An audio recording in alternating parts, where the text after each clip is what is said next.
Welcome to Tuesday Talks, your educational podcast helping parents become strong advocates for their kids and teachers to make big impacts in the classroom. Here we go.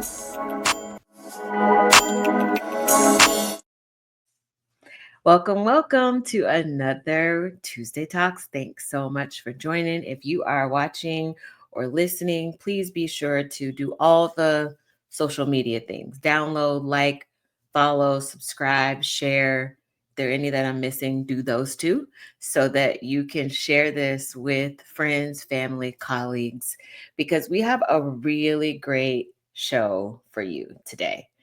With so many parents feeling like public schools are not meeting the needs of their child, either academically, socially, emotionally, parents are really seeking alternate schooling options. And with so much school choice going on, with vouchers being given out to parents to tap into other forms of education outside of your district or your zone, I have a really special mom and friend on tonight who made that very choice for herself and her daughter. And I thought it was such an important topic to discuss because not everybody has the know-how or, in my very blunt opinion, the balls to be like, I'm pulling my kid out of public school and I'm going to either homeschool or find an alternate way to get them the education that I feel like they need. And so with that, I'm going to bring to the stage my good friend, Danita Bird. Thanks for joining me. Thank you. I have a lot to say. So I'm so glad that you invited me for Tuesday today. Yes. I feel like this conversation needs to happen more. And yeah, I'm just excited to share what's going on. I love it. So first, tell us a little bit. Of course, we're friends, so I know everything, but share with those watching and listening just a little bit about your child and kind of what prompted you to seek out this alternate method of schooling and what method of schooling that was. Yes. I am married. We have one child, one daughter. She's 8 years old in elementary school. She was in second, now in third grade. And she was attending a public charter. So this was a unique school already. So we always look for unique opportunities. She's even done Montessori style learning in pre-K and kindergarten when we lived in another state. So alternative schooling, something different, not your traditional, is what we usually look for. So this school seemed like a good fit in the beginning. I'm going to leave it there. So the charter school seemed like a good fit. So she did Montessori for kindergarten and first. Is that right? Yes. Okay. And then second grade was the public charter school. Yes. So first and second grade, she was with this public charter. Okay. Mm-hmm.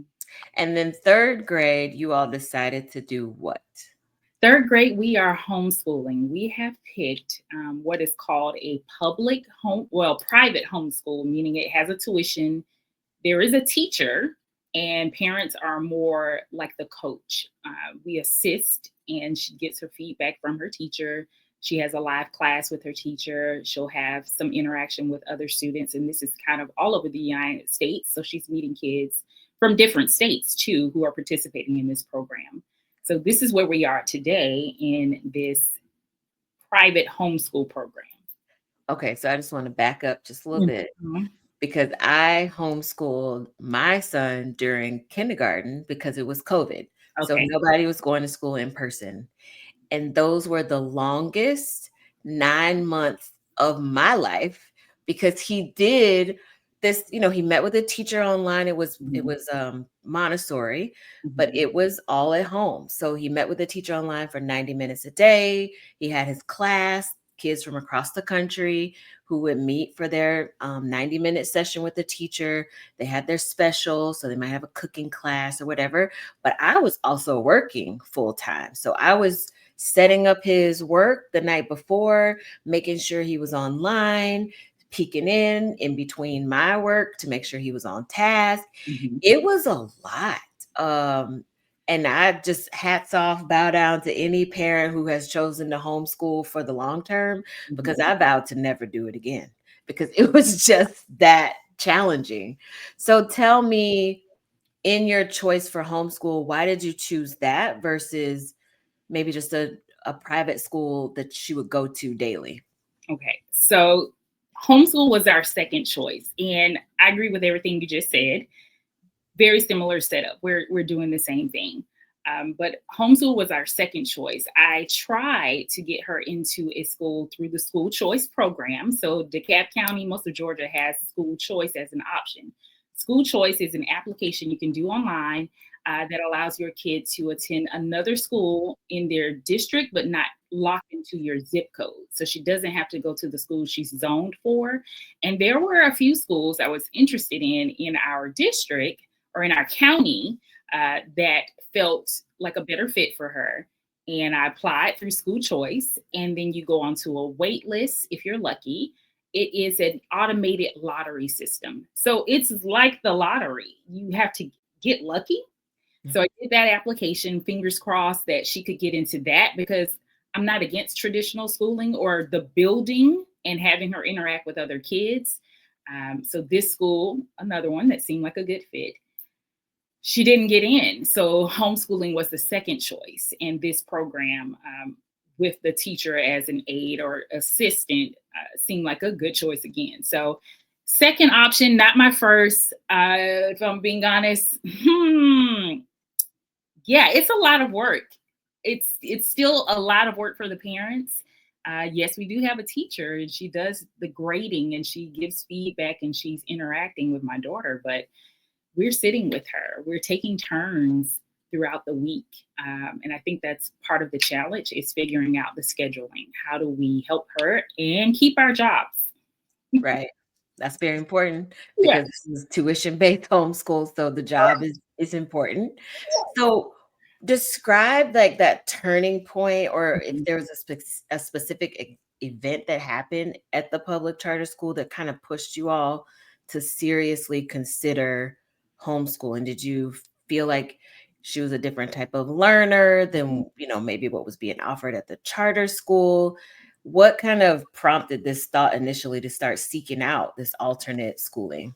How did we get here? So I Yeah. feel like it was a combination of things that were happening at her school. So a lot of behavioral concerns. She would come home and tell me, well, all of this happened at school and everybody gets in trouble. It's not one person, it's everybody. Okay, that's the system they're using. When I would ask her about her day, the dreaded question kids hate to hear, how was your day? What'd you learn? And even when we turned the tables on that and tried to ask different ways, we'd still get a similar response. I don't know. I don't remember. It was 2 hours ago. How do you not remember? But she could tell me at least 4 different ways to raise her hand for going to the restroom or asking a question. So it seemed very structural in the behavior and how the school operated, less about education and curriculum for me, because she didn't know the difference between a short and a long vowel. Not that it's going to be important long term, but if that's the thing you're working on and you don't know it, but you can tell me all these hand gestures of how to move through the building, that's concerning. Mm, So gotcha. that it was, like I said, a combination of things. So behavioral issues, lacking in curriculum or it not sticking. The things that are sticking are the things that have action with it. So yeah, you remember how to raise your hand because you need to use the restroom. Hmm. This is Yeah. feels like a necessity. So things like that. Of course, the climate in the United States when it comes to safety in our schools, that's adding to it. If I'm seeing these things on television in the news, another school shooting, it Yeah. started to add up. So I can't say it was one thing. It was a lot of things that kind of led us to where we are today. Gotcha. So as you and your husband started to think about it, did you pull your daughter into the conversation to get her input on the potential change? Absolutely. So we let her know from the beginning there are 2 options on the table. We're either going to this other school that may be better for you. They have a lot more activities and ways to engage you with learning that may help you learn better. Or we're going to try this homeschool program. So we told her both. Her initial reaction was fear.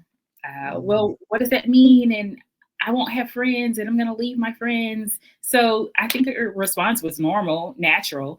And it worried us too, though we had the same concerns. Yeah. And so then once you all three of you got on board, you, your Mhm. husband, and your daughter, what was that first day like? Because it sounds like you did a lot of research before Mhm. even getting to the point of choosing this particular homeschool. Mhm. You did a lot of research to make sure that this would be a really good fit because nobody wants to change schools in the middle of the school year. That's a lot of headache. It's a big transition for kids Right. anyway, even if you did it over the summer. So to do it in the middle of the school year. Mhm. So then, how did you all decide to kind of set things up for success to make sure that this could be as successful as possible with the location of where she's going to do? Because this is online, right? Like it's Yes. virtual. Yeah. Yes. Mhm. So, how did you all set things up so that it could, you want it to Art. resemble Yeah, school. You want it to feel like school. You don't want it to feel like home because then, you might get too comfortable and start not giving your best. But so exactly. how did you all set things up so that it had that same academic feel to it? Research, and we didn't want it to have the exact same feel. There are advantages to being at home. So I wanted her to experience that too. But as far as picking this school, we actually had a cousin who completed high school with this program. Very successful young lady, went on to college, has her own business, and just well rounded. So I'm like, wow, if she can complete this program online, maybe it could be a good fit for us. So speaking with her, she highly recommended this program specifically. So that helped narrow down which homeschool program we picked because we knew someone who did this one. So with her recommendations, we did research into the school, attended their tours and all their informational sessions. So we started to come around to the idea if we don't get into this other school we're choosing, this is going to work. We can make it work. We set up Mhm. an area in our basement for her. It's kind of like she has a little office, but Okay. it's kid friendly. So she's got a pink chair and fluffy rug and her desk and her printer and all the things she would need, a little snack drawer. So uh, the restroom is right there. She can use it whenever and she doesn't have to raise her hand. So just those things, just to make it fun and give her her own space. We have our own space in offices where we're working. So that separation I thought was still important. So we can still get work done and she can feel like she has her space for learning. And then when she comes upstairs, I'm home again and I can Mhm. relax and go to my bedroom. So I definitely didn't want it in her bedroom, the space where she would do homeschooling. So Gotcha. luckily we had space where we could separate. Okay, I love that. So that's a great tip for parents who might be watching and considering it. First, Mhm. do your homework. Mhm. Ask around, like you all have a family member that went through this program, graduated successfully, and went on to do great things. Mhm. So having a personal recommendation is Yeah, always great. But very even then, making sure you still do your research because a school that works really well for one kid may not work for another. So you have to know your child as well. So what were some of your biggest fears or concerns Mhm. as this was your first time homeschooling? As you all are going into it, what were some of your biggest fears or concerns? Biggest fears, concerns. How will we do this? How can we manage our time and help her um, so she doesn't feel abandoned when she's doing schoolwork or where she needs help? She can ask for help. So we wanted it to be her to have that advantage of not having to raise her hand and do the typical things you would do in class. So that was the fear. How do we manage our time so that we can help her?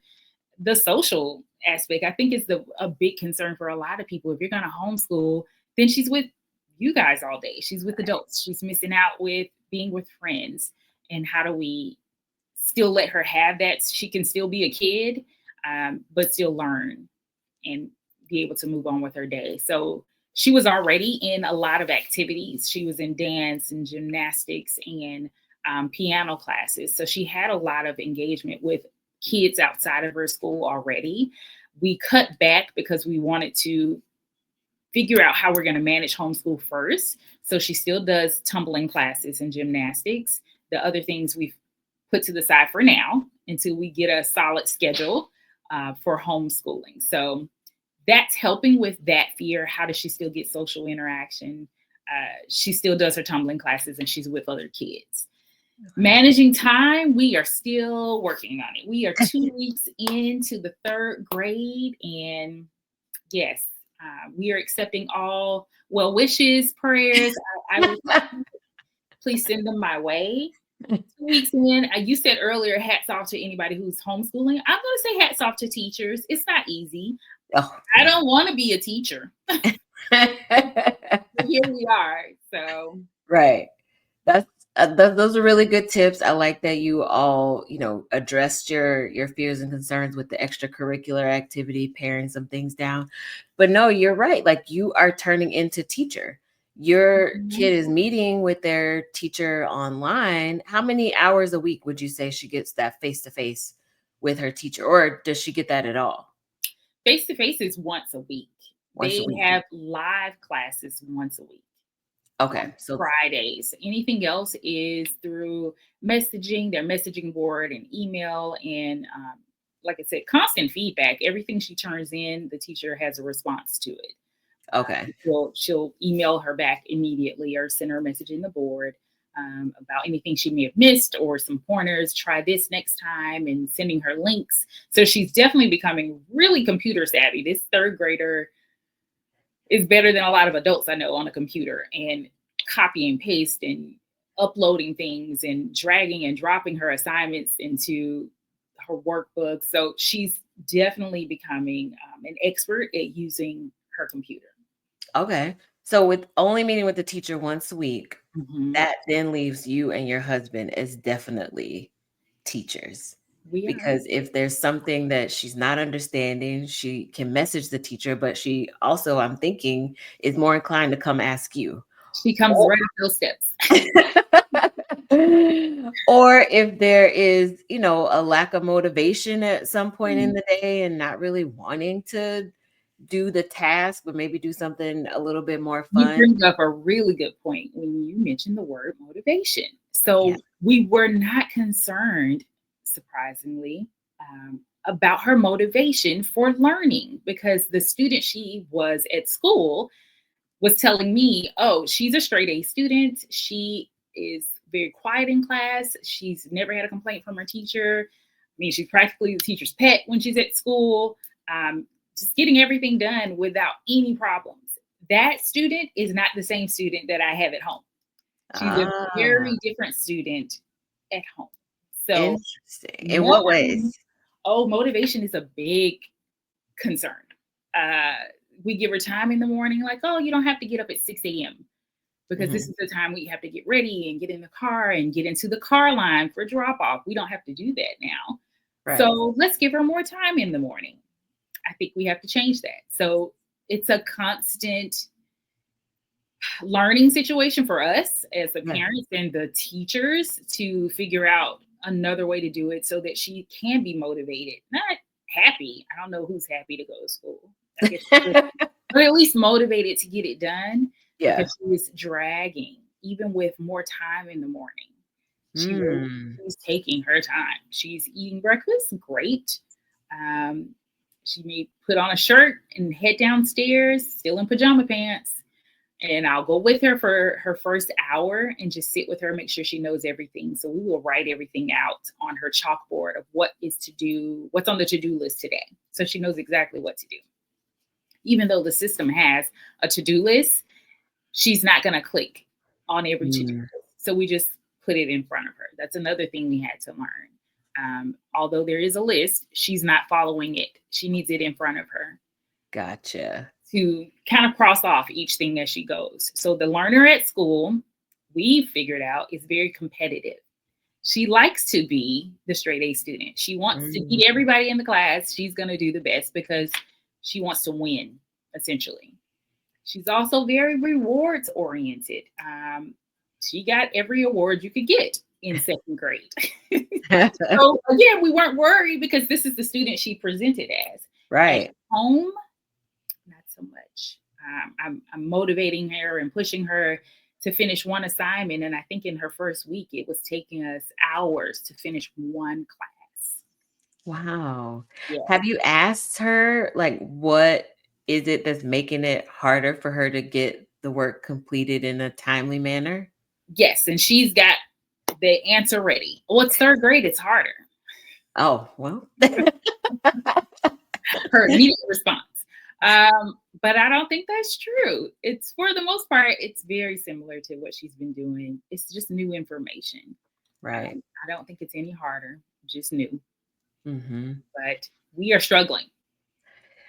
So I hear that y'all are making adjustments in real time. Mhm, You are able to kind of assess what mhm, is going on. Like you said, she's not following the list online. So mhm. let's make a physical list on a chalkboard so she can see it. So you're making adjustments based on what she's showing you, which I think Right. is great. And another really great point for any parent considering homeschooling or any type of online school. You can't just, hey, here's your computer, go do your work, because there's an adjustment, especially if they've been going to traditional school or some variation of traditional school prior to doing anything online or any homeschool. There's a huge self-awareness, self-motivation. There's so much internal processing that needs to go on Mhm. before even the work is produced or completed. So there's no like just, okay, this is what we're doing. Here's your teacher, here's your computer, get your work done. I think if that's the approach, you're going to be frustrated and upset by the week's end, or by the end of Mhm. that term or semester, And however things you will get missed because yeah, she's still learning the system. I think she's right. getting better at it every day. She can log in and go to where she needs to on her own now, but we still are sitting with her and making our list for her first thing in the morning, and going through everything so we're not missing anything and we're making sure she's staying on task. Like right now, we have her working a day ahead because she's moving so slow. So that Mm. way, she's never really behind, but we have to structure it that way. So that was another thing we learned. When I mentioned she's rewards driven, she got all of those awards in second grade. So we figured, okay, if she can get through a day without crying or just giving up and trying to sit down and watch TV at 11 a.m. When she should be doing her science and reading that assignment. We're working with stars. She gets a star sticker every day that she can complete the full day without those interruptions and So is still the star chart something the school came up with or something you all came we up are with? doing that Okay, based on what she is showing us. gotcha. So at the end of Because you realize she's yeah, motivated by competition, so now she's competing against herself. she's competing against the clock. I also set a timer. Ah, gotcha. So for each class, I give her about an hour, maybe an hour and a half for each subject that she's working on for the day. And I think this week we're going to try one subject a day. So Okay. again, still trying things out. We're going into week 3 to Yeah. see what's going to be best for her. So maybe jumping around from subject to subject is not best for her. And we can make those changes and decisions because she's at home. At Mhm. school, she's going to do every subject in that day. Right. So we're going to keep trying different things to see how it goes. So third grade is really a mashup of trial and error and Well, I love how tuned in y'all are, because to see those things and be able to recognize what is causing it and then pivot, mhm, that's huge. A lot of people miss the signs and you only see the symptoms, and then you don't mhm, know, well, what kind of created that? And let's get back to that point and course correct. So hats off, kudos to you all. I know it has not been, you know, as smooth of a sailing as mhm, maybe in theory you would want it to be, but I know we talked about a lot of the challenges. Have you mhm. seen any benefits that you've noticed for your daughter, either academically, socially, emotionally, since switching over to homeschool? I will say emotionally, Okay. she is more herself. When I would pick her up from school, she's so quiet and drained and kind of sad, Mm. because all day she's being told, be quiet, sit down, and hearing that being told to all her peers, be quiet, sit down. No, you can't do this. No, you can't do that. Be quiet, sit down. And I Mm. get why they have to. Now I really understand why we need you to be quiet so we can get to the next thing. I get it. But it was, I think, kind of diminishing her spirit, her energy, her even love of learning, because she's an avid reader. She'll grab a book and just start reading on her own. That was disappearing. Mm, So her personality, she's more herself all day. It doesn't take so long for her to, it was almost like she had to wake up from school. I love it. Yeah, she was in a daze almost when she would leave, and she's quiet and to herself, and then she starts to wake up and answer questions, and so she's just more engaging now. She's funny. She's always Mhm. been funny, but she's funny. Yeah. So her personality is I can't even say different. She's just more herself all day. Yeah.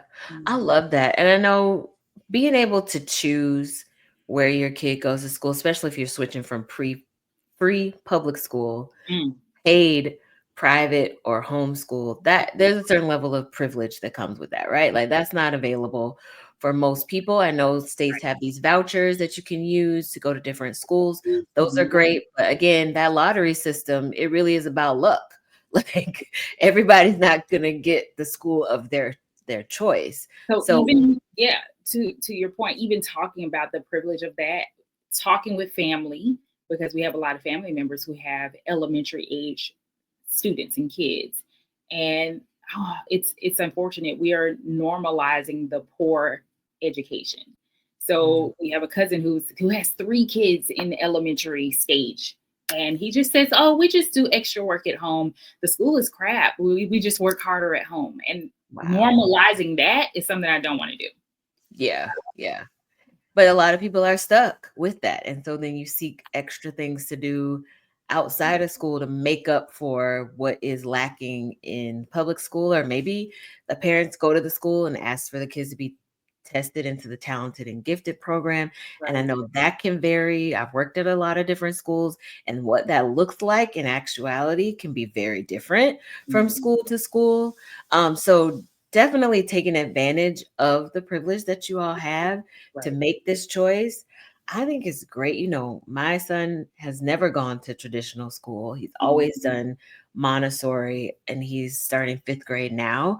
So I've always been an advocate for non-public school. No Right. knocks to public school. I've been inside some great ones. Unfortunately, I've been inside more not so great ones. Mhm. And that is what ultimately led me to make that choice for him. But I know a lot of people get hung up on homeschool kids are socially awkward. We Mhm. have heard that for eternity. You Mhm. can always pick out the homeschool kids in a social setting because they're the ones that are awkward. Is Okay. that right? Right? Like I that agree. is I mean, I've thought that too, and I was worried about that too. I think it can be such a mixed bag, because we actually just went to their first social event over the weekend. So even okay. though the school is all over the United States and it's online, they do meetups in your city. So we did a meetup and met with some kids in our area, so she could meet other kids that are going to be online, and she'll know them because she met them a couple of times in person. And I can tell the kids who have been online all of their educational career versus we're just starting in it, and they are different. Yes, absolutely. They are different. They Yeah. don't have to tell me they've been doing this since first grade, and now they're Mm. in fifth and sixth grade. Yeah. So I Yes. think that's something else really important, that Mhm. if you choose homeschool, if you choose online virtual school, those social interactions with peers are even more important than they are in your traditional Right. in-person schooling. So Agree. if the program doesn't have that embedded in it, it is really in your best interest as a parent. Go join a homeschool Facebook group, meet up with those kids, check Mhm. out library stuff, whatever you can do so that they can engage with kids physically, not just through a screen, because the socialization is a huge concern. And I love that this program y'all have chosen for your daughter has that embedded in it. So Yeah, how they're all often, crazy. yeah, how often do they have those social They out? will do small meetups once a month, and then they call them field trips, but they are bigger trips. So you're traveling throughout the United States. I think the first field trip might be to DC to see all of the historic things and the monuments. So Wow. still deciding if we're going to do that one. And they call it a field trip, but then kids from all over the US can meet at that one Wow. versus just your local meetup. So very exciting opportunities, and it gives us a chance to travel. You can travel because the school is online. Me and my husband both work from home, and as long as we're in the US, we can work kind of anywhere for the most part. So that's a lot of flexibility in all of our schedules, and I think that was part of the reason to start this program too, is to give us more flexibility with our schedule and being able to travel. So it's Yeah, I the love that. idea is good. So if there are any parents who might be on the fence about Mhm. switching, they're unhappy with their public school, the experiences for their kid, maybe responsiveness from the school, whatever it might be, they're not happy with their traditional public school. Right. What advice or tips would you give them as they consider alternate options, whether it be homeschool, Mhm. online, or virtual, or a homeschool cohort? Some choice that's outside of the norm. What advice or tips would you give them? Do your research. I don't think homeschool is for everyone. I don't know that we will continue homeschool, if I'm Mm, being honest. So do your research. Make sure you have more than one option. See if you can work with your school. Now, you can't change your curriculum and the structure that they operate in, but having a good relationship with your teacher can be helpful if you don't want to pull them out entirely. So I think her teacher was great. He was excellent. She also had a male teacher. He was doing a great job with what he had to work with in the environment he was in.